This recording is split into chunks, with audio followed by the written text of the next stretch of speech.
నమస్కారం గురువు గారు. నమస్కారం అండి. శుభం వ్యాధం.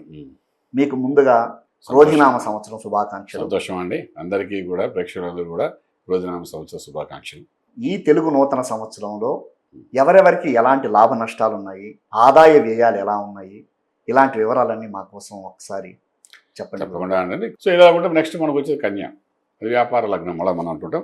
ఈ సింహం తర్వాత వచ్చేది కన్య కాబట్టి ఈ కన్యా రాశి కూడా మనకు ఆదాయం వ్యయాలు బాగున్నాయి. గురుబలం పెరుగుతుంది. 1వ తారీఖు నుండి వృషభంలోనూ వచ్చిన గురుడు కన్యను చూస్తాడు. సో ఒక 1 year వరకు గురు అనుగ్రహం ఉంది కాబట్టి ఫెంటాస్టిక్ లైఫ్ అని చెప్పొచ్చు. సంవత్సరం గురుబలం ఉన్న వాళ్ళందరూ మంచి యోగాలు ఉన్నట్టు చెప్తామన్నమాట. అందులో ఆదాయం 5 భాగములు ఉంటే వ్యయం కూడా 5 భాగాలు ఉంటుంది కన్యా వాళ్ళకి. అంటే సమతుల్యంగానే ఉన్నాయి. సూపర్, చాలా బాగున్నట్టు చెప్పచ్చు. మనం అంటే అనవసరమైన అప్పులు చేయడం ఎక్స్ట్రాగా.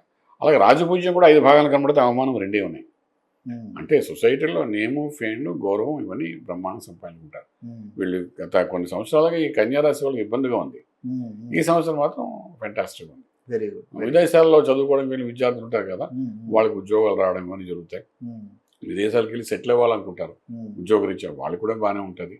వివాహ సంబంధాలు కుదురుతాయి. వివాహ సంబంధాలు అంటే ఫ్రెష్గా నిన్న మొన్న పెళ్లి కొడుకు పెళ్లి కూతురు గురించి కూడా మనం మాట్లాడట్లేదు. ద్వితీయ వివాహాలు కూడా చక్కగా జరుగుతాయి. అలాగే 30 సంవత్సరాలు దాటిపోయి వీడు పెళ్లి కాలేదని బాధపడుతున్న కన్యా రాశిలో వాళ్ళు కూడా ఈ సంవత్సరం పెళ్లి జరుగుతుంది. మంచిది.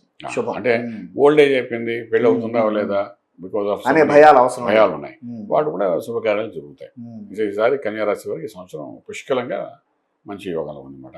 శుభాలే జరుగుతాయి. అలాగే వ్యాపారంలో కూడా వీళ్ళేంటంటే స్టీలు, సిమెంటు, మైన్స్, స్టోన్స్ సంబంధించింది, అగ్రికల్చర్ సంబంధించిన వ్యాపారాలు చేసే వాళ్ళకి ఫుడ్ ఇండస్ట్రీ కూడా మంచి రైజింగ్లో వెళ్ళిపోతుంది అనమాట. ఫిలిం ఇండస్ట్రీ వాళ్ళకి డబుల్ ధమాక్ అనుకోండి. బ్రహ్మాండం. ఫిలిం, మీడియా రంగం, డిజిటల్ మార్కెటింగ్, సోషల్ మీడియా, ఇదో యూట్యూబ్స్ ఇవన్నీ రన్ చేస్తుంటాయి కదా, ఫేస్బుక్లో ఇంకేమో ఉన్నాయి కదా, ట్విట్టర్లో, నేను ఇన్స్టాగ్రామ్, వీళ్ళందరికీ మంచి రన్ చేస్తే డబ్బు దీని ద్వారా కూడా డబ్బు సంపాదిస్తున్నాం కదా, వాళ్ళకి మంచి ధమాకా బాగుంటుంది. వరి అవ్వట్లేదు.